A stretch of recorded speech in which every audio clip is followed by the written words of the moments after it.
안녕하세요. 저는 생명의 고비를 넘긴 적이 있는 40대 남자입니다. 저는 말 그대로 죽을 고비를 넘긴 적이 있습니다. 큰 교통사고가 났었거든요. 평소 운전할 때 굉장히 조심하는 편이었건만 저만 조심한다고 사고를 막을 수 있는 게 아니더라고요. 그런데 그 힘겨웠던 순간에 저를 더 고통으로 밀어넣었던 사건이 일어났습니다. 그건 제 인생을 크게 뒤흔들어 놓을 만큼 엄청났던 누군가의 배신이었죠. 그때 일을 하나씩 돌이켜보며 여러분께 말씀드려 보려고 합니다. 가끔 찾아 듣던 이곳의 사연을 들어보면 생각보다 가정사를 가지고 계신 분들이 많은 것 같더라고요. 저 역시도 조금은 남다른 환경에서 자랐는데 그건 바로 제 어머니라는 사람 때문이었습니다. 제 어머니는 알코올 중독자였어요. 제 아래론 여동생이 둘이 있었는데 심지어 제 동생들이 임신했을 때도 아버지 몰래 술을 마시다 걸린 적이 있다고 하더라고요. 아버진 공사 현장을 돌며 가정을 부양하셨는데 그런 어머니 때문에 고생을 배로 하셨죠. 그렇게 가족에게 해만 끼치던 어머니는 제가 9살 땐 바람이나 가출을 하기까지 했습니다. 그런 어머니의 사망 소식이 전해진 건 그로부터 4년 뒤였어요. 가출한 뒤 상간남과 동거하던 어머니는 그 남자와 함께 술을 마시고 그 남자가 운전하던 차에 올라탔다고 해요. 아주 끼리끼리 만났던 거죠. 술에 취한 그 남자는 가롯을 들이받는 사고를 냈고 그 자리에서 숨을 거뒀다더군요. 조수석에 있던 어머니는 중태에 빠져 병원으로 옮겨졌고 딱 이틀 뒤에 세상을 떠났다고 해요. 그렇게 어머니라는 존재 없이 아버지는 우리를 키우기 위해 노력하며 사셨습니다. 전 그런 아버지께 짐이 되기 싫어 고등학교를 졸업한 후 바로 국방의 의무를 마치고 이삿짐 센터에 취업을 했습니다. 일당이 높다고 해서 시작한 일인데 생각보다 적성에 맞아 쭉 그 어깨에 몸을 담게 됐죠. 전 그렇게 번 돈으로 동생들의 학비를 보탰답니다. 우리가 괜히 대학 갔나 봐. 전에 하던 운동이나 쭉 하거나 아니면 오빠처럼 바로 취업을 할 걸. 괜히 오빠만 고생시키네. 두 여동생은 원래 잠깐씩 운동을 했습니다. 둘째는 잠시 육상선수 생활을 했고 막내는 여잔데도 축구를 했었죠. 하지만 운동은 미래가 불투명하다며 동생들은 운동을 그만두고 저와 달리 학업의 길을 걷더라고요. 그런 동생들은 대학에 갔고 전 아버지를 도와 두 동생의 학비를 도와준 겁니다. 동생들은 아버지와 제 도움을 많이 미안해하고 고마워했습니다. 동생들은 연년생이었는데 이 착한 녀석들은 졸업식 날 오히려 아버지와 제게 졸업 선물을 주더라고요. 아니, 선물은 너희가 받아야지 왜 아버지랑 날 줘. 아빠랑 오빠 아니었으면 우리가 어떻게 이렇게 대학을 졸업할 수 있었겠어. 그러니까 감사의 선물은 당연히 오빠랑 아빠가 받는 게 맞지. 아빠, 정말 감사했어요. 얼른 취업해서 앞으로는 저희가 아빠한테 더 효도할게요. 동생들도 직장인이 되자 그제야 전 차곡차곡 제 미래를 위한 돈을 모으기 시작했습니다. 그리곤 동생들과 함께 아버지께 효도하려고 노력했어요. 몸고생 마음고생 다하며 우릴 키워주신 만큼 이젠 제가 아버지를 챙기고 싶었죠. 하지만 아버진 효도받는 행복을 그리 오래 누리지 못하셨습니다. 아버진 제 나이 30대 초반에 딱 60의 나이로 세상을 떠나시고 말았거든요. 아버지, 그냥 좀 쉬시라니까요. 계속 감기가 안 났잖아요. 아니면 병원 가서 주사라도 맞자니까요. 제가 모시고 갈게요. 무슨 감기 가지고 병원이야. 나이 들어 회복이 더딘 거지. 입 깎고 금방 나. 당시 아버진 며칠 동안 감기가 낫지 않으셨습니다. 병원에 가서 주사를 맞자고 해도 무슨 감기로 병원에 가냐며 아버진 출근까지 하셨죠. 그런 아버지가 응급실로 실려갔다는 소식을 들은 건 아버지가 감기를 앓은 지 나흘째 되던 날 점심쯤이었습니다. 일을 하다 의식을 잃고 쓰러졌다던 아버진 병원에 도착한 직후에 숨을 거두시고 말았어요. 사망 원인은 만성 심부전과 부정맥이었다더군요. 우린 아버지가 심장질환 앓고 계신지도 몰랐는데 말이죠. 아버지가 우리 몰래 병원에 다니며 약을 드셨다는 사실은 장례를 마친 뒤 아버지 물건을 정리하다 비로소 알게 됐습니다. 서랍 깊숙이 숨겨둔 약봉투 여러 개를 뒤늦게 발견했거든요. 아버지, 편찮으신 걸 대체 왜 숨기셨어요? 대체 왜 그렇게 항상 자식들 미안하게만 하세요? 저는 그 약봉지에 끌어안고 하염없이 흐느꼈습니다. 아버진 우리가 걱정하실까봐 편찮으신 사실을 숨기셨던 거예요. 나중에 알아봤더니 만성 심부전은 치료가 아닌 관리를 하며 살아야 하는 병이라고 하더라고요. 아버진 자식들이 걱정할까봐 망가진 심장을 붙잡고 버티다 그만 과로가 겹쳐 화를 당하신 겁니다. 그렇게 고통 속에 아버지를 보낸 뒤 전 정신을 꼭 붙잡고 살았습니다. 너무 괴로웠지만 이젠 제가 아버지 대신 동생들의 기둥이 돼야 한다고 생각했으니까요. 그렇게 동생들과 서로 위로하며 살던 전 나이 35에 결혼하게 됐습니다. 저는 33살 때 그동안 모은 돈으로 직접 이삿짐 업체를 차렸습니다. 아내는 저보다 4살 연하였는데 전 일을 하다 아내를 만났어요. 아내는 미용사로 당시 자취 중이었는데요. 일하던 미용실을 옮기며 새로운 미용실이 있던 동네로 집까지 이사를 하게 됐었어요. 그때 제 이삿짐 센터에 이사를 의뢰했던 겁니다. 여기 이런 건 부딪히면 흠집 나기 쉬워서요. 차라리 이불로 한 겹 더 감싸는 게 나아요. 시간이 좀 걸려도 이게 안전하니까 너무 걱정 마세요. 그때 당시 전 사업을 자리 잡게 하기 위해 정말 열심히 일하던 때였어요. 가격 할인도 많이 해주고 시간 들여 이삿짐 포장도 꼼꼼하게 신경 썼죠. 이사 후 바닥 청소까지 꼼꼼히 해주니 아는 이삿짐 업체를 잘 만난 것 같다며 고마워하더라고요. 그렇게 거의 이사가 마무리되고 있는데 그만 아내가 실수로 떨어뜨려 깨진 그릇 때문에 제 손이 찢어지고 말았습니다. 어머, 어떡해. 죄송해요, 사장님. 피 어떡해요. 괜찮습니다. 좀 베인 건데요, 뭘. 그래도 병원에 가보셔야 할 것 같은데. 그래도 끝날 때까진 책임자인 제가 있어야죠. 마무리하고 가면 되니까 걱정 마세요. 당시엔 이사를 마무리하느라 대충 천으로 칭칭 감고 지혈했는데 나중에 병원에 가보니 무려 6바늘이나 꿰매야 했어요. 아내는 너무 미안하다며 제게 치료비를 주고 밥까지 사주더군요. 밥까진 괜찮다고 했지만 하도 부탁한다길래 나가봤는데 그때 아내는 놀라운 말을 하더라고요. 저 실은 사장님께 관심이 있어서 이렇게 용기 낸 거예요. 물론 죄송한 마음도 많았지만요. 사실 아내는 현장에서 책임감 넘치는 제 모습에 호감을 느꼈다고 해요. 그래서 제게 슬쩍 물어보니 여자친구도 없고 결혼도 하지 않은 것 같아 용기를 냈다는 겁니다. 그게 인연이 되어 연애하다 우린 100년 해로까지 약속하게 된 거예요. 연애하는 내내 지켜본 아내는 정말 착하고 순수한 사람이었거든요. 그러다 때론 생각지도 못한 당돌함을 보이기도 했는데 그런 반전 매력이 더 멋져 보였죠. 그렇게 결혼한 뒤 전 처가 식구들과도 아주 잘 지냈습니다.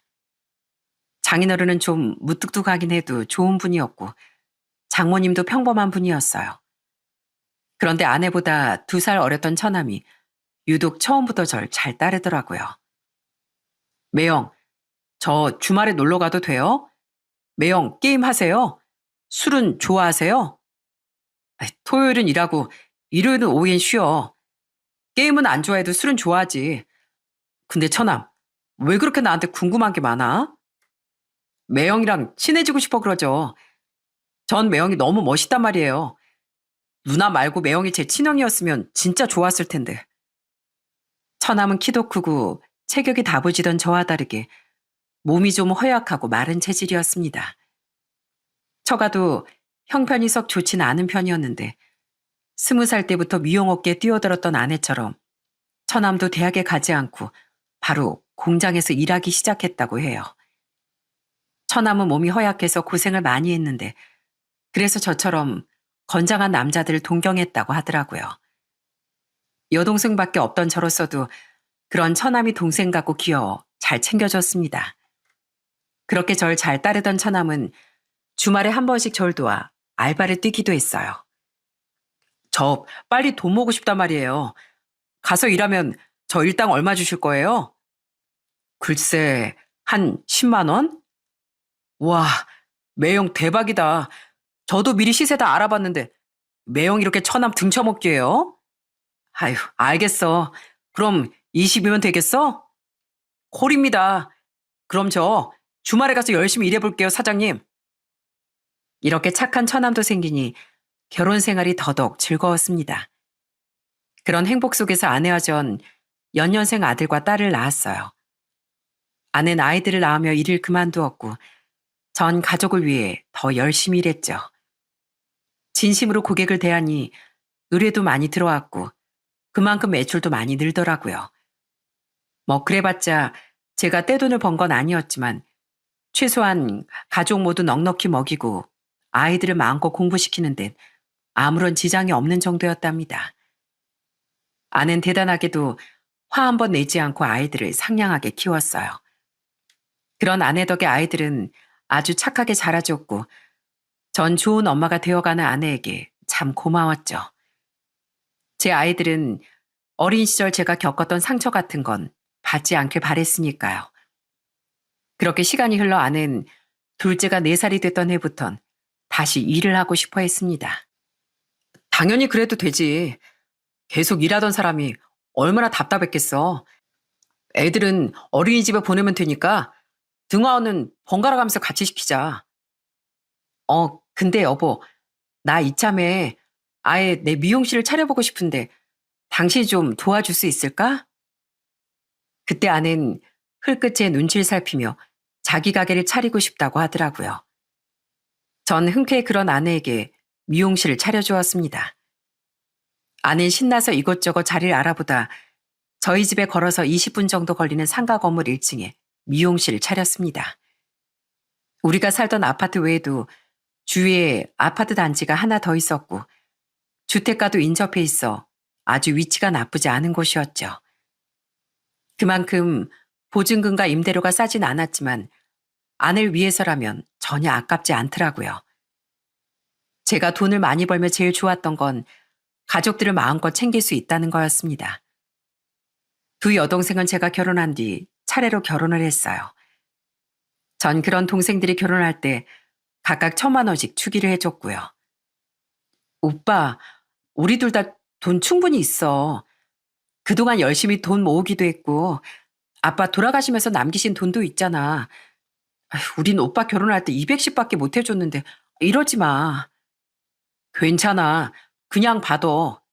이건 아버지 대신 해주는 거야. 아버지가 하늘에서 속상해 하실까 봐.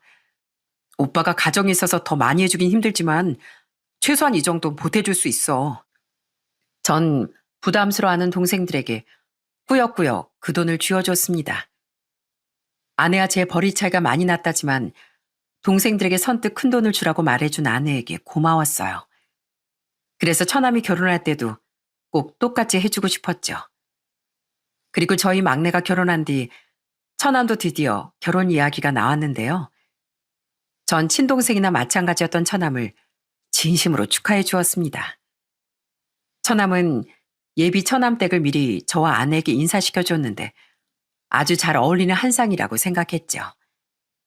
얼마 뒤 처남은 상견례를 했고 결혼식 날짜도 잡았습니다. 그런 처남은 너무 좋은 조건의 빌라가 전세 급매물로 나왔다며 결혼식이 있기 몇 달 전 전셋집 계약부터 했습니다. 전 전세금에 보태라며 처남에게 미리 축의금 1,000만 원을 보내주었죠. 매형, 도와주신 거 정말 감사해요. 저 그 집에 20살 때부터 일해서 모은 돈 다 들어갔어요. 대출 한 푼 안 끼고요. 비록 아파트도 아닌 빌라고 자가도 아니지만 저한테 정말 소중한 첫 보금자리예요. 입주하면 여자친구는 혼수 채우기로 했고요. 멋들어지게 꾸밀 테니까 집 다 꾸미면 꼭 집들이 오셔야 돼요. 아셨죠? 처남은 신나서 제게 자랑을 하더라고요. 그 모습을 보니 저도 결혼 준비할 때가 생각나 함께 설레더군요. 하지만 처남의 행복한 단꿈은 얼마 지나지 않아 산산조각나고 말았습니다. 매형, 저 어떡해요? 그거 제 전 재산이란 말이에요. 처남이 들어가기로 했던 그 집은 알고 보니 사기 매물이었더군요.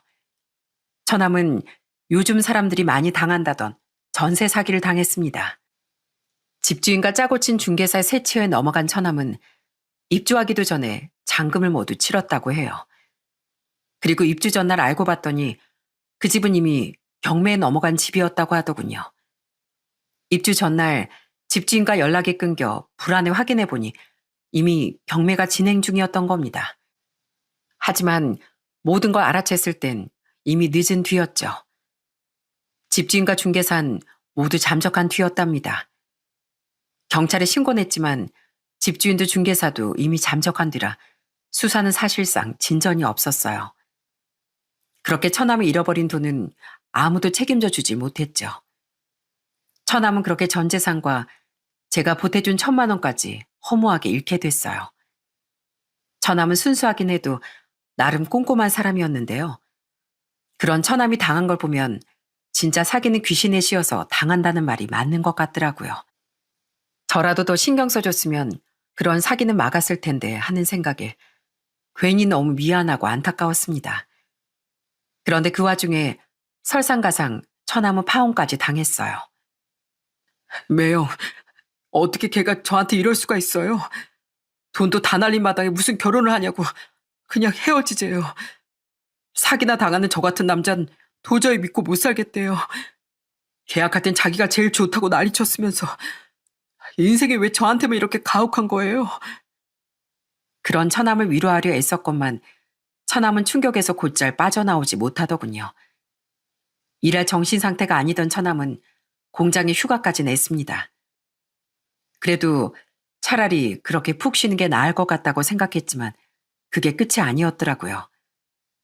어느 날 처남은 해서는 안 될 선택까지 하려고 하더라고요. 전 그날 처남에게 아주 불길한 문자를 받았는데 좋지 않은 예감에 바로 경찰에 신고를 했습니다. 매형, 전 안 될 놈인 것 같아요. 인생이 너무 버겁고 지쳐요. 세상이 절 미워하나 봐요. 매형처럼 멋지고 강하게 태어났으면 좋았을걸. 다음 생엔 꼭 그렇게 태어나게 해달라고 빌려고요. 우리 부모님, 우리 누나 잘 부탁해요. 이건 누가 봐도 유언 아닙니까? 그래도 다행인 건 경찰에 신고한 끝에 너무 늦지 않게 처남을 구할 수 있었다는 거예요. 큰일이 나기 직전에요. 10년 감수한 전 처남을 붙잡고 오열하며 말했죠. 이게 대체 무슨 짓이야? 죄송해요. 근데 너무 살기가 싫어서 그냥 다 포기하고 싶었어요. 난 말이야. 가족은 제발 그만 잃고 싶은 사람이야. 언제 내가 친형 같다며. 그럼 나한테 차라리 기대어 울기라도 하지. 이게 무슨 짓이야? 남은 사람들은 어쩌라고. 내가 멋져? 아니, 나도 10대 때부터 힘든 날이 더 많았어. 20대 때도 사장한테 갑질당하고 주식에 손댔다가 크게 손실도 나봤고, 우리 어머님 바람나서 집 나가고 아버지도 일찍 돌아가셨어. 그래도 살다 보면 좋은 날이 와. 웃을 날도 와. 내가 처남 누나를 만난 것처럼. 그런 행복 다 누리기도 전에 고통만 받다 가는 거 너무 억울하잖아. 난 처남 억울해지는 꼴 절대 못 봐. 처남은 눈물 콧물 범벅이 되어 엉엉 울더라고요. 아내와 장인 장모님도 뒤늦게 소식을 듣곤 처남의 등짝을 내려치며 흐느끼셨죠. 그 뒤전 한동안 처남을 저희 집에서 지내게 했습니다. 퇴근하면 데리고 나가 산책도 시키고 주말이면 야구장에 공원에 영화관에 쉴 틈 없이 데리고 돌아다녔죠.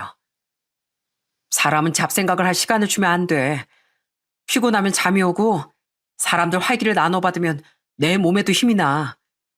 그렇게 하루를 살면 또 내일이 오고 다음날이 오고 그러다 보면 아 이렇게 그냥 살면 되는구나 하고 느껴져. 그러다 보면 또 내 손으로 돈도 벌고 싶고 웃고 싶기도 하고 그게 인생이야. 나도 인생을 아직은 잘 모르지만 그냥 누가 그렇대. 어디서 봤어, 나도. 아직 젊은 제가 인생이 뭔지 알겠습니까? 닥치는 대로 인터넷도 찾아보고 어디서 조언도 구하며 그렇게 어설프게나마 처남을 일으키려고 했던 겁니다. 시간이 좀 걸리긴 했지만 처남은 다행히도 다시 힘을 내기 시작했어요.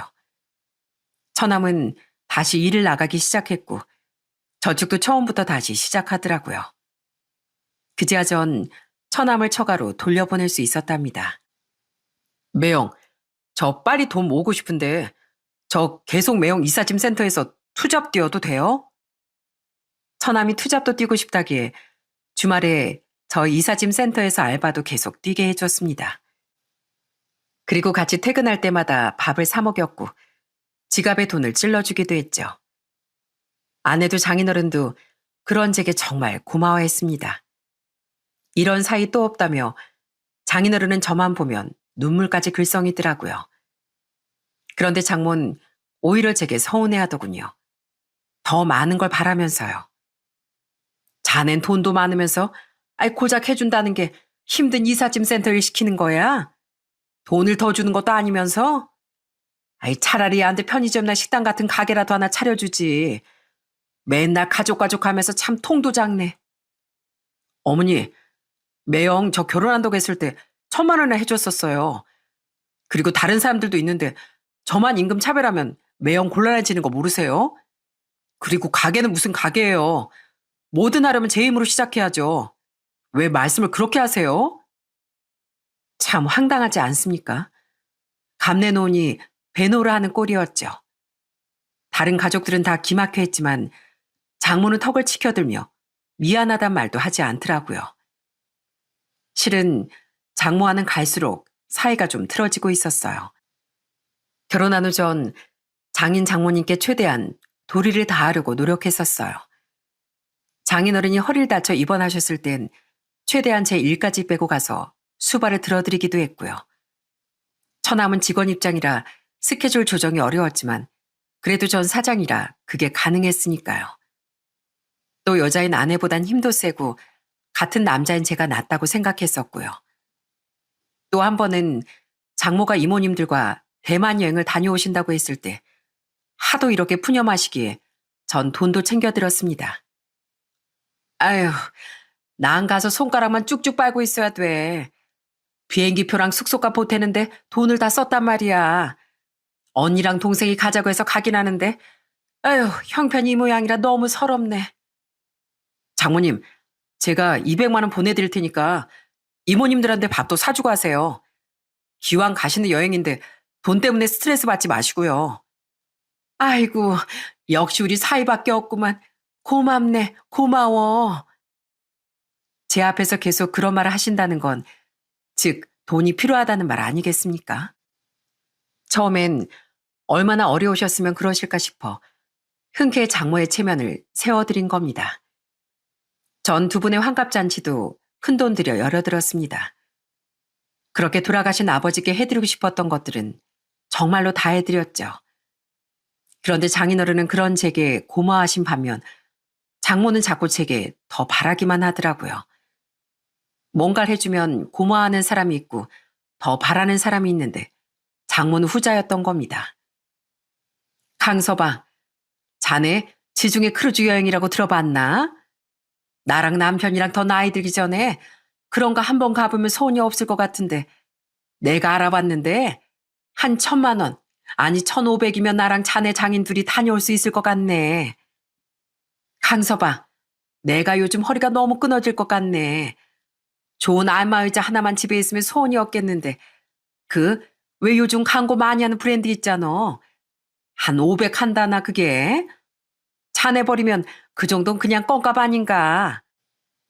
생신이나 명절에 용돈은 넉넉히 드렸었어요. 그런데 장모는 그 외에도 자꾸 너무 큰 금액의 것들을 대놓고 요구하더라고요. 뭐 옷이나 한 벌 사고 싶다고 하시면 사드렸겠지만 이건 너무 과하다고 생각했습니다. 옆에서 장모 이야기를 들은 장인어른은 무슨 헛소리냐며 펄쩍 뛰셨어요. 하지만 장모는 신경도 쓰지 않고 제게만 빛나는 눈빛을 보냈죠. 전 사이도를 하고 싶었던 거지 만만한 사람이 되고 싶었던 게 아니었습니다. 게다가 전 힘들게 살았던 기억 때문에 원래 엄청 알뜰한 편이었어요. 한 번씩 가족들에게 쓸 땐 썼을 뿐이었죠. 그래서 전 장모의 욕을 거부하며 딱 공사 구분을 하기 시작했습니다. 죄송하지만 장모님, 자꾸 제게 과한 요구하시는 거 저 좀 곤란합니다. 집사람 미용실 월세도 제가 내고 있고요.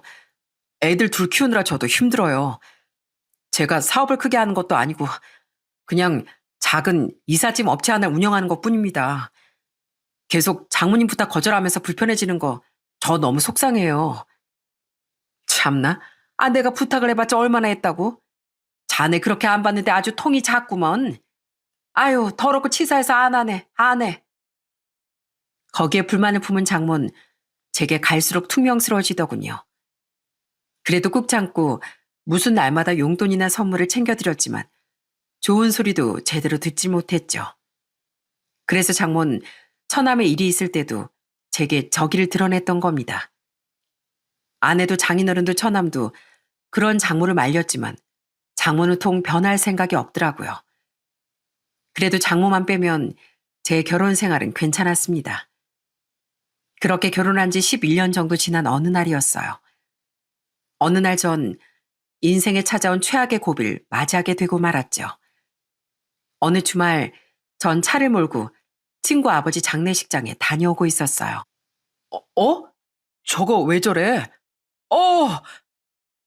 그리고 비가 거세게 쏟아졌던 그날 전 갑자기 제 차를 덮친 트럭으로 인해 큰 사고를 당하고 말았습니다.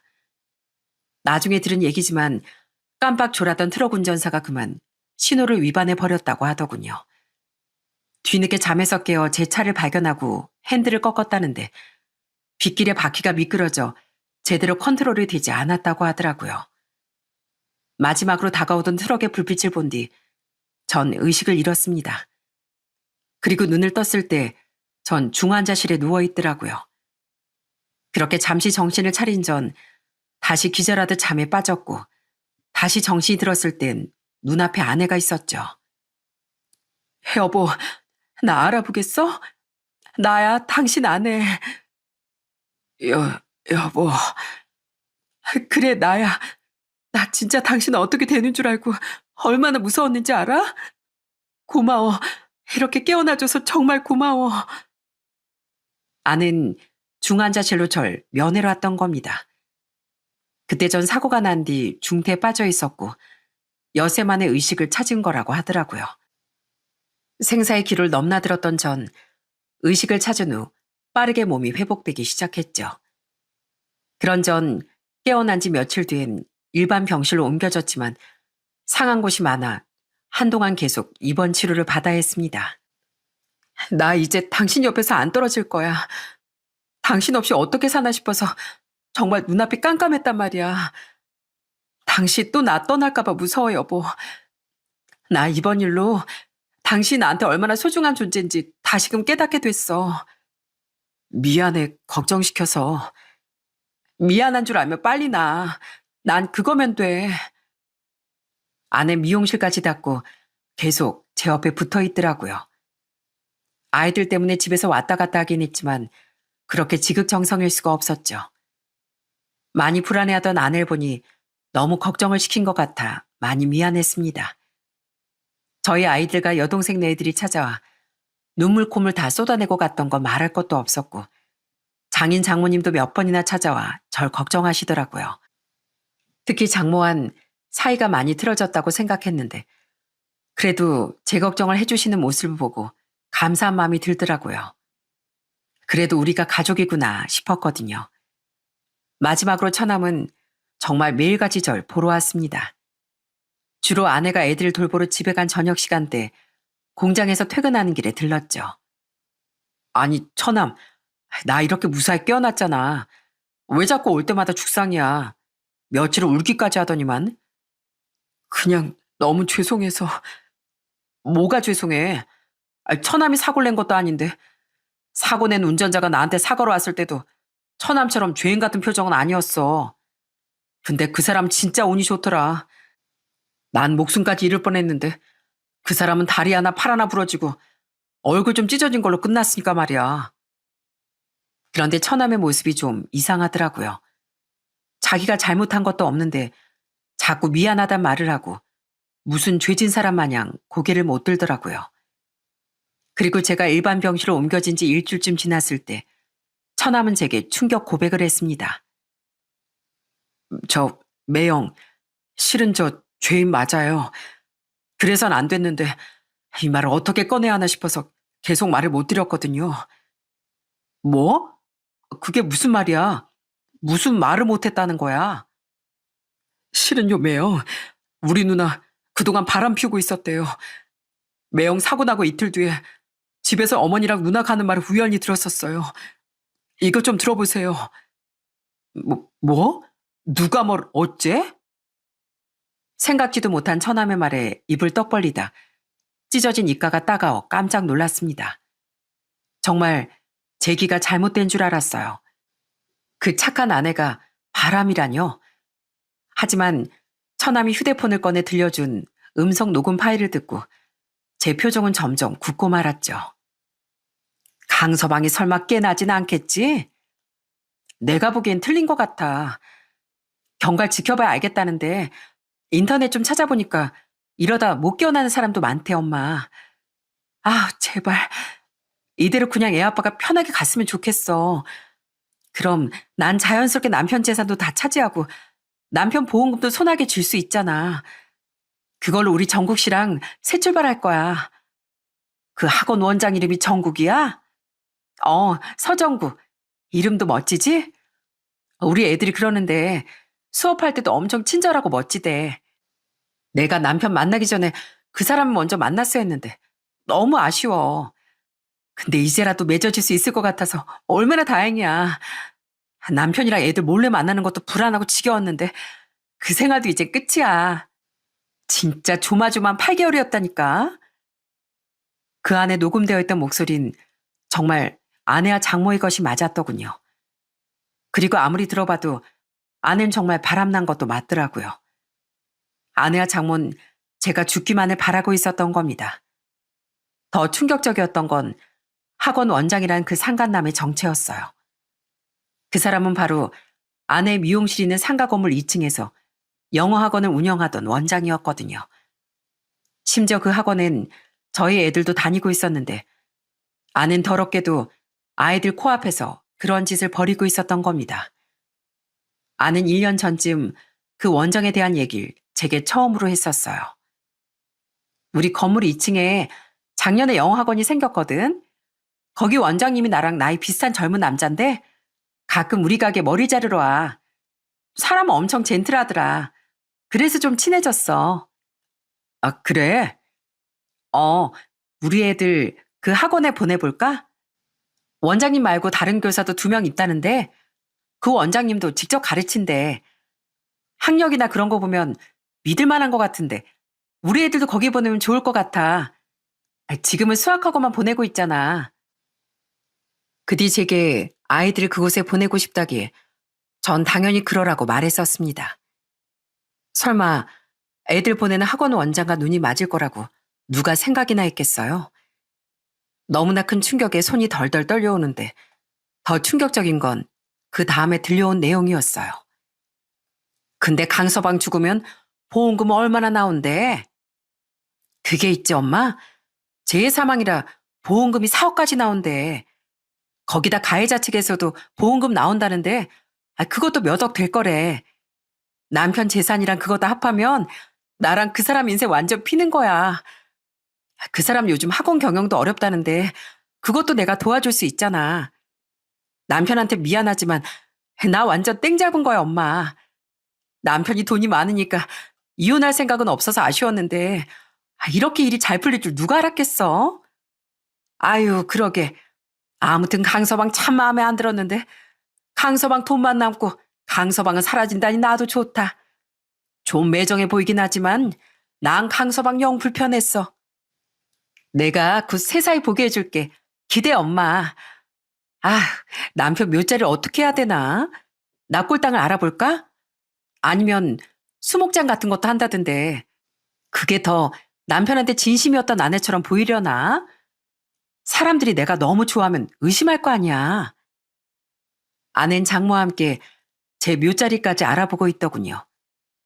그래놓고선 가증스럽게 제 앞에선 그런 악어의 눈물을 흘렸던 겁니다. 큰 충격에 빠져있던 절 보며 처남은 괴로운 듯 말했습니다. 그땐 너무 놀라서 우선 녹음했는데 진짜 누나랑 어머니가 사람으로도 안 보였어요. 그 뒤로 매형이 깨어나니까 누나랑 어머니 둘 다 대놓고 아쉬워하더라고요. 그래놓고서 매형 돈은 또 아쉬우니까 여기 찾아와서 슬픈 척 걱정한 척 하는데 진짜 구역질이 날 것 같았어요. 근데 왜 진즉 나한테 말 안 해줬어? 우선 매형이 너무 힘들어 보여서요. 좀 괜찮아진 뒤로 말해야지 했는데 차마 그래도 누나라고 입이 안 떨어져서. 근데 조카들한테 부끄럽지 않은 삼촌이 되고 싶었고 매형한테도 미안해서 이렇게 용기 낸 거예요. 더 일찍 말 못 드려서 죄송해요, 매형. 아니야. 말하기 힘들었을 텐데 그래도 이렇게 말해줘서 고마워. 어떻게 애들 엄마가 나한테 어떻게. 혼자 있고 싶었던 전 처남에게 고맙다는 말을 한 뒤 우선 돌려보냈습니다. 그리곤 아직 쿡쿡 쑤시는 몸을 부여잡고 숨죽여 흐느꼈죠. 다음날 아무것도 모르던 아는 아이들 등교시킨 뒤 또 병원에 왔더라고요. 아직 거동은 불편했지만 당시 전 목발을 짚고 스스로 일어날 수도 있었고 당연히 앉을 수도 있었답니다. 전 침대에 걸터 앉아 아내에게 손짓을 했어요. 잠시 가까이 와달라고요. 그리고 아내가 다가오자마자 바로 뺨을 날려버렸습니다. 비록 손에 힘은 없었지만 배신감과 분노를 담아 온 힘을 실었죠. 여보, 이게 무슨, 당신 잠 덜 깼어? 이게 뭐 하는 짓이야? 나 아주 멀쩡해. 당신 덕에 어제 한숨도 못 잤거든. 뭐? 그게 무슨 말이야? 말 길게 할 것도 없어. 이거 들으면 내가 왜 이런지 알 거야. 전 입 아프게 아내에게 구구절절 말을 꺼내지도 않았어요. 대신 처남이 보내준 아내와 장모의 대화 녹음 파일을 재생시켰죠. 그리곤 얼굴이 하얗게 질린 아내에게 싸늘한 목소리로 말했습니다. 이거 처남이 다 듣고 녹음한 거래.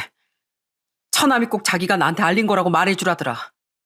당신 같은 눈알 둔 게 너무 수치스럽고 부끄럽대. 여보, 이건 너무 적나라하게 들켜서 변명도 못하겠지?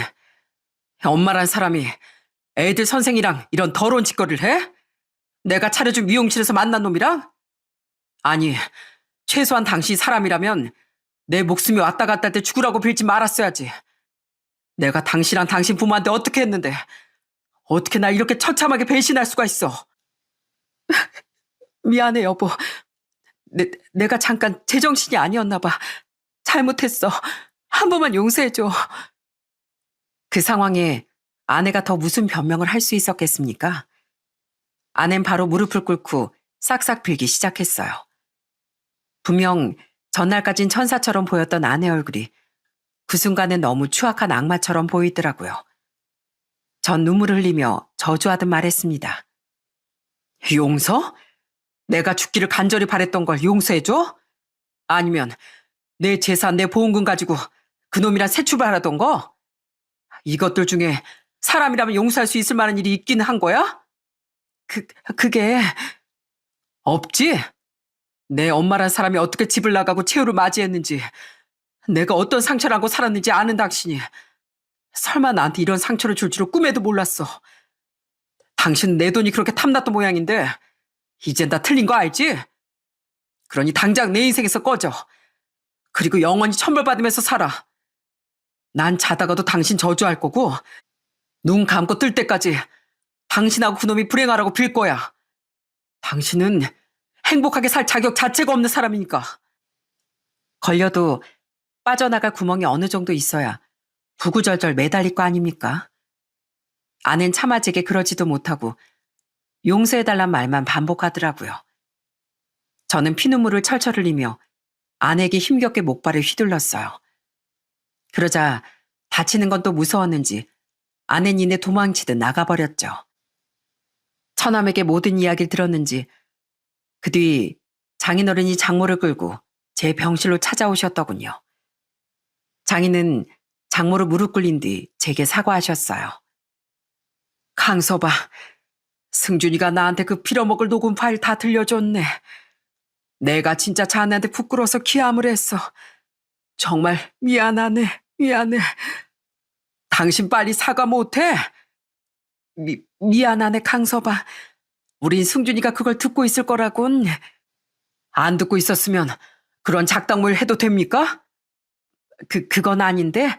강서봐, 우리 효주가 잠깐 실수하긴 했지만 그래도 자네한테 참 잘했잖아.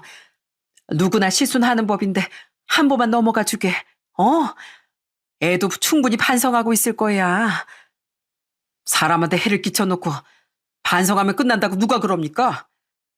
자식들은 다 착한데 장모님은 왜 항상 그럴까 싶었더니 제 아내가 장모님이랑 판박인 사람이었네요. 아주 못돼 먹고 이기적인 족속이요. 전 집사람 용서할 생각 없고 앞으로 장모님 얼굴도 안 보고 싶으니까 그만 가주세요. 보안위원 불러달라고 하기 전에요. 장모 또한 제게 아쉬운 게 있었으니 사과하지 않았겠습니까? 하지만 전 그런 장모 또한 사람 취급도 하지 않았어요. 이후 제게 모든 이야기 들은 동생들은 거의 불을 뿜기 직전이더라고요. 그런 두 사람은 화를 주체하지 못하고 상간남의 학원에 찾아갔다고 합니다. 다 뒤집어 엎고 왔어. 마침 상담원 학부모들도 있길래 그놈이랑 새언니 실체도 다 폭내버렸어. 의자도 다 던지고 아주 깽판을 쳐놨더니 싹싹 빌고 난리가 났더라. 그래서 너 망신당하는 거 무섭고 우리 오빠 인생 망하는 건 안 무서웠냐고 하니까 아무 말도 못하대. 개만도 못한 자식 같으니라고 우리가 오빠 대신 복수해주고 왔어. 그놈은 동생들로 인해 아주 개망신을 당했다더군요. 몸만 더 성했으면 직접 찾아가 응징이라도 하고 싶었건만 대신 동생들이 복수해줬으니 됐다고 생각하기로 했죠. 그런 동생들은 문이 닫힌 상태였던 아내의 미용실 앞에도 대자보를 붙여놨다고 합니다. 2층 학원 원장이랑 바람피운 나쁜 여편네. 미용실 차려준 남편 사망보험금으로 상간남이랑 새 출발하려고 한 무서운 여자. 여긴 그런 인간도 아닌 여자가 운영하는 곳입니다. 고소당할 수도 있었건만 동생들은 눈에 뵈는 게 없었던 거죠. 나중에 안 사실인데 동생들은 그 일로 경찰서에도 불려다녔다고 하더라고요. 그래도 다행히 아내와 상간남이 고소까진 하지 않았나 봅니다. 나중에 알고 봤더니 장인어른이 제 동생들을 고소하면 넣은 사람도 아니라며 아내의 머리통을 후려치셨다고 해요. 한편 아내는 끝까지 포기하지 않고 병실에 몇 번 더 찾아왔었는데요. 그러다 한 번은 처남과도 마주쳤습니다. 아내는 처남을 노려보며 소리쳤습니다. 야, 너 진짜 나한테 1억이야? 어떻게 누날 배신하고 매형편에 붙어? 박쥐 같은 놈아. 내가 박쥐면 누난 바퀴벌레야. 그래도 난 최소한 양심은 안 버렸어. 매형이 나랑 우리 가족한테 누나한테 어떻게 했는데? 창피하니까 어디 가서 내 누나라고 하지도 마. 하지만 나는 처남에게 쌍욕만 들어먹곤 씩씩대며 돌아갈 수밖에 없었죠. 전 끝내 아내를 용서하지 않았고 아내가 끝까지 버티자 이혼 소송을 걸었습니다. 그리고 아내와 상간남 모두에게 위자료 소송도 걸었죠. 그 사이 전 퇴원을 했고 당연히 집에서 아내를 내쫓았어요. 그리고 잠시 잊었던 아내 미용실도 바로 빼버렸답니다. 어차피 보증금은 제 돈이었으니까요. 그렇게 이혼하는 과정에서 아이들이 최대한 상처를 덜 받게 하기 위해 정말 노력했습니다. 제가 어린 시절 겪어야 했던 아픔을 아이들에게 똑같이 겪게 한 것이 너무 미안했고 그럴수록 아내에게 더 화가 나더라고요. 그렇게 한참 소송이 이어지던 와중 상간남의 학원도 문을 닫았습니다. 학부모들이 많은 곳만큼 소문이 빠른 곳이 어디 있겠어요? 그놈이 1층 미용실 유부녀이자 학부모와 바람난 원장이라며 동네 아주 소문이 파다하게 퍼졌다고 하더라고요. 당연히 수강을 끊어버린 학부모들이 줄을 섰고 무거운 수치심까지 떨쳐내지 못한 그놈은 학원 문을 닫게 된 겁니다. 그 뒤 전 소송에서 이겨 이혼을 했고 두 연놈에게 위자료도 받을 수 있었죠. 한편 전처에게 아이들의 양육비도 받게 됐는데요. 제가 아이들을 데려올 수 있었던 건 소송 싸움에서 이겨서가 아니었답니다. 그렇게 애들만 아꼈던 사람인 만큼 전 전처가 양육권을 주장할 줄 알았어요. 처음엔 아이들만은 못 준다고 하던 전처는 이혼을 막을 수 없다는 걸 깨닫자 바로 양육권을 포기해버리더군요. 그러니까 전처는 이혼을 막기 위해 아이들을 볼모로 삼았을 뿐이지 혼자 아이들 키울 생각은 처음부터 없었던 겁니다. 그 모습을 보니 쥐 발톱대만큼 남아있던 정마저 아주 뚝 떨어졌죠. 우리 천사들 고모들 왔다. 제가 이혼한 뒤 동생들은 자주 저희 집에 찾아와 저도 아이들도 챙겨줬습니다. 괜찮다는데도 걱정돼 안 되겠다며 아주 막무가내였죠. 우리 결혼할 때 오빠가 그랬지? 아빠 대신 오빠가 우리 챙겨주는 거라고. 이번엔 반대야. 우리가 힘든 오빠를 챙겨줄 차례야. 가족끼리 다 이렇게 도움 주고받고 하는 거잖아. 동생들을 따라 사람 좋은 매제들도 절 챙겨준다며 열심인데 그 모습들이 참 고맙습니다. 역시 힘들 땐 가족이 최고다 싶더라고요. 그런 가족들의 보살핌 덕에 아이들도 비교적 빨리 밝음을 되찾았고 저 또한 씩씩하게 일상으로 돌아올 수 있었죠. 매영, 아니 형, 저 주말에 소주 한잔 하러 가도 돼요? 너 만날 사람이 나밖에 없냐? 친구나 여자를 만나. 너도 장가 가야지. 이젠 그래도 모은 돈이 없진 않을 거 아니야. 에이, 섭섭하게 왜 이래요. 여자친구야 뭐 때 되면 생기겠죠. 그리고 전 친구도 좋지만 형이 제일 좋아요. 형도 저 좋아하면서 괜히 빼시긴. 지금은 이혼한 지 2년이 넘었는데요. 전 처가 식구 중 유일하게 처남과 아직 교류를 하고 있습니다. 절 위해 자기 가족의 만행을 폭로한 처남만은 너무 고마워서 지금껏 잘 챙기며 살고 있어요. 그런 처남은 지금은 자기 부모님 집에서 나와 자취를 하고 있습니다. 전천 이혼하며 처가로 들어가게 됐는데 그런 자기 누나도 장모도 꼴 보기 싫다고 독립을 해버렸대요. 그리곤 가끔 장인어른만 따로 찾아뵈며 두 사람간 영 끊듯 살고 있죠. 처남은 종종 저희 집에 놀러와 저희 아이들도 보고 가고 여전히 제 회사에 나와 알바도 하며 잘 지내고 있답니다. 어머니도 누나도 요즘 아주 집에서 찍소리도 못하고 산대요. 아버지가 그래도 가족이라고 집에서 안 쫓아내는 대신 쥐 죽은 듯이 살라고 그러셨대요. 더 기가 막힌 건요. 우리 누나 유부남이랑 바람 피우다 딱 걸려서 머리채 잡히고 난리도 아니었대요.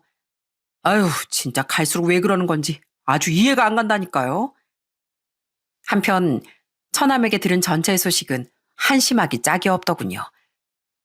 갈 곳이 없던 전처와 이혼당할까봐 겁을 먹은 장모는 장인어른의 눈치를 보며 살고 있었다고 해요. 근데 그 와중에 전처가 또 큰 분란을 일으켰다고 하더라고요. 전엔 유부녀 주제에 총각과 바람을 피웠었잖아요. 그런데 이번엔 웬 유부남을 만나 데이트하다가 덜미가 잡혀 당시 취직해서 일하고 있던 미용실에서 아주 개망신을 당했다고 합니다. 그 남자의 아내가 찾아와 전처의 머리털을 다 뽑아놨다고 해요. 그 결과 전처는 직장에서 해고됐고 그 남자 아내에게 위자료까지 줘야 했다고 합니다.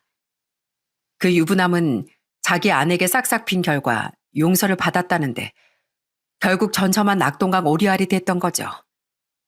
그 얘기 듣고 아버지가 화가 나서 누나 머리털을 다 잘라놓으셨대요. 취직이고 뭐고 세상을 위해서라도 집 밖으로 절대 나가지도 말라고요. 차마 누나도 어머니도 아버지가 책임져야 할 가족이니까 내쫓지 못하시겠다고 한숨 쉬는데 아휴, 그새 저희 아버지 흰머리가 더 느신 것 같아요. 제 가족이지만 누난 진짜 완전히 사람 이상해진 것 같아요. 처남에게 그런 근황을 들은 게 2달 전의 일이랍니다. 분명 착한 사람이었건만 그 학원 원장과 바람 피웠던 일이 전처를 변하게 했던 걸까요? 아니면 잠자고 있던 어두운 본성을 깨웠던 걸까요? 그 답은 잘 모르겠지만 어쨌든 점점 갈수록 그렇게 망가지고 있는 것 같습니다.